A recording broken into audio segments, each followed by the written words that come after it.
She looked at me through the rearview mirror, lips trembling, mascara smudged from crying. Was it true? She whispered. I couldn't answer. Because how do you tell your little sister her own father sold her?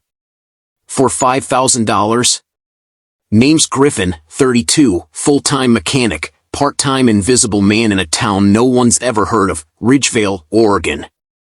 Every day, I'm up before sunrise, covered in oil by 8 a.m., feeding engines just to pay rent on a 2-bedroom I share with my baby sister. The scent of burnt rubber clings to my skin more than cologne ever could. But I never complain, not about work. Because for the last 8 years, I raised Kaya myself, ever since the day our mom's heart gave out and our father vanished like smoke. But when he came back, he didn't just want forgiveness. He wanted ownership. He showed up on Kaya's 18th birthday. Hair slicked back, fake gold chain, crocodile smile. Said his name was Bo now, not Dad. Said he'd been in real estate out in Vegas. She was hesitant, but me? I didn't trust him an inch. Still, Kaya. She wanted to believe he'd changed. I had just sold my motorcycle to cover her community college deposit, skipped shifts so I could drive her to interviews. Everything I had, I gave her. Bo kept hanging around, took her out to lunch, bought her a new phone. You deserve more than this small-town Grease life, he'd say. And then one night, she didn't come home. He said she went to stay with a friend. I wanted to believe him. Until I found the notarized guardianship document. Signed, stamped. And next to it, a wire transfer receipt. $5,000. I drove 5 hours straight to the address on the form. The house was gated, dimly lit, silent. Inside, I found Kaya. Makeup caked on like a doll, tears carving through it. She whispered, he said I'd be modeling. Bo stepped out from the shadows, lit a cigarette. It's not what you think, he said, she wanted opportunity. I didn't scream. I didn't throw a punch. I just walked her to the car and drove. Hands trembling, vision blurring. My heart didn't break. It shattered. The second we got home, I filed a police report. But I didn't stop there. I contacted Lotus Underground, an Oregon nonprofit that rescues trafficking victims. I gave them everything, receipts, guardianship forms, even Kaya's old texts. They found more, for other girls Bo had helped.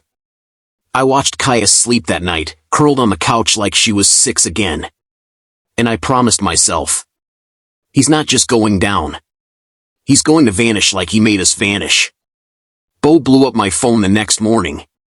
Texts, voicemails, even a shaky video.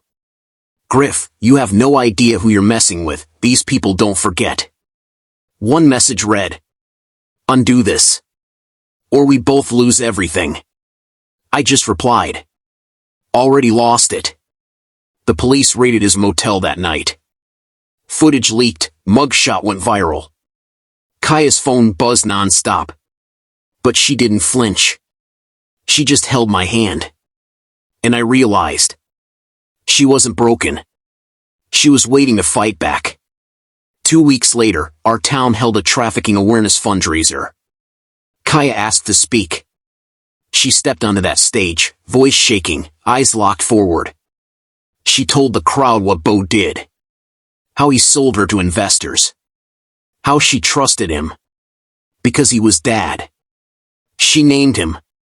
Full legal name. On live stream, on Facebook, on local news. Bo was in the back row, in cuffs. The crowd gasped. Someone threw a drink at him. Kaya didn't blink. I stood in the shadows, arms crossed, as justice echoed louder than applause. Bo got 18 years. 2 other traffickers were arrested with him. Kaya? She's now a student speaker for Lotus Underground. Her TikTok speech hit 2 million views.